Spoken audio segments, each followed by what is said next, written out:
good morning my wonderful students. Hari ini mata pelajaran kita IPS. The first one we are going to watch the video and then let's read our book page 83 until 86 dan kita akan menggarisbawahi topik-topik yang penting berdasarkan video yang kita tonton. Nah, topik kita hari ini masih mengenai jenis-jenis usaha berdasarkan bidangnya. Nah, last week kita sudah membahas bidang pertanian, peternakan, perkebunan, dan kehutanan. So today kita akan melanjutkan ke bidang perikanan, pertambangan, perindustrian, perdagangan, dan yang terakhir adalah jasa. Nah, kita masuk saja ke bagian yang pertama yaitu perikanan. Perikanan adalah usaha penangkapan atau pembudidayaan hewan perairan. Nah, untuk perikanan sendiri ini dia terbagi menjadi dua. Yang pertama adalah perikanan darat. Perikanan darat ini dilakukan di daratan melalui media kolam, empang, atau keramba. Nah, perikanan daratan ini juga dapat dibagi menjadi dua lagi, yaitu sebagai berikut.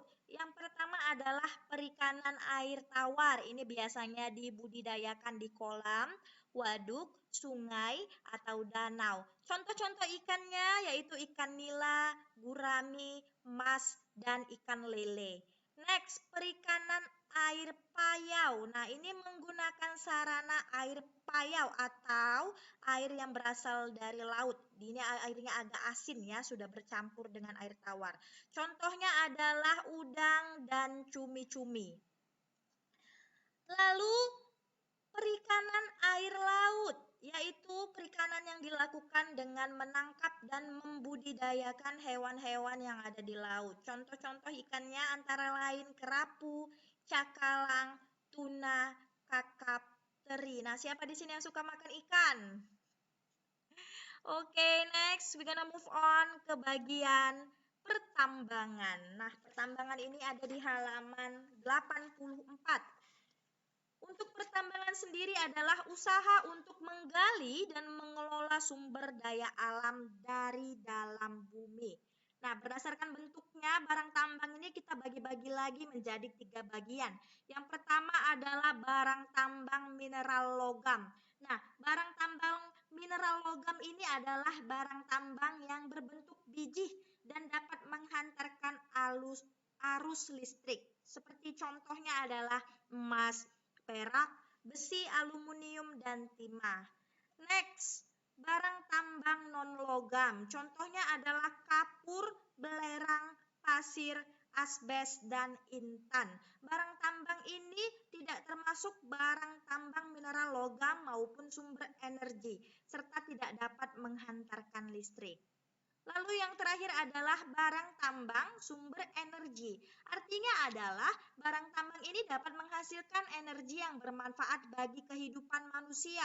Seperti contoh minyak bumi, batu bara, gas alam, dan uranium.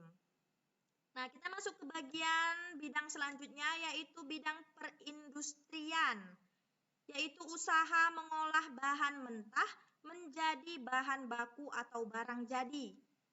Nah, industri kecil yaitu industri yang dilakukan di rumah atau tempat sederhana dan bermodal sedikit. Contohnya adalah usaha kue rumahan. Lalu selanjutnya ada industri besar.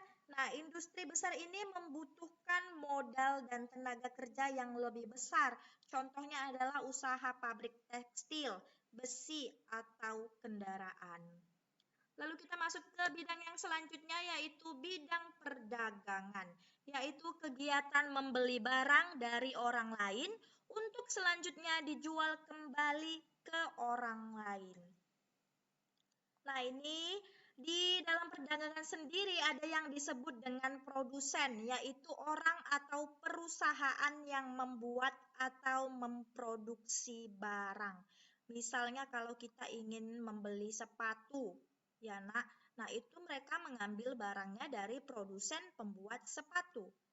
Next, ada juga yang disebut dengan konsumen, yaitu adalah orang yang membeli barang dari pedagang.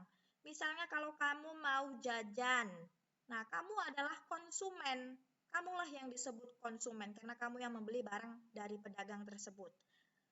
Lalu tempat bertemunya penjual dan pembeli disebut juga pasar. Nah, pasar ini dibagi lagi menjadi dua, yaitu pasar tradisional dan pasar modern. Pasar tradisional itu ya seperti kalau di Medan inilah pasar Kampung Lalang, pasar Sais Kambing. Kalau pasar modern itu lebih di tempat mal-mal atau swalayan-swalayan yang mewah. Nah, kita masuk ke bagian yang terakhir yaitu bidang jasa, yaitu usaha yang dilakukan seseorang dengan cara memberikan pelayanan kepada orang lain untuk mendapatkan imbalan. Nah, bidang jasa ini terbagi lagi menjadi beberapa jenis, yaitu jasa angkutan dan transportasi. Ini dilakukan oleh sopir atau perusahaan angkutan barang. Lalu ada jasa keamanan, ini dilakukan oleh satpam dan pengawal pribadi. Jasa kesehatan sudah pasti dilakukan oleh dokter, perawat, bidan, atau psikiater. Next, jasa pendidikan. Nah, ini contohnya seperti Miss Dayu ya, dilakukan oleh guru, dosen, dan pengajar les. Lalu ada jasa bisnis dan keuangan, dilakukan oleh akuntan serta konsultan pajak. Jasa usaha rumah tangga, ini dilakukan oleh ART, asisten rumah tangga, tukang kebun, tukang listrik. Next, ada jasa perawatan pribadi. Seperti contohnya salon, tempat perawatan kecantikan, tempat spa. Lalu ada jasa perumahan. Nah, ini adalah pemilik hotel atau tempat sewa penginapan. Ya, dan juga pemilik indekos atau sewa apartemen. Dan yang terakhir adalah jasa rekreasi dilakukan oleh pembeli sewa alat-alat untuk kegiatan hiburan atau rekreasi. Oke, everyone, sekian penjelasan Miss mengenai usaha, jenis-jenis usaha. Nanti setelah ini kita akan ada sesi tanya jawab. Thank you for watching.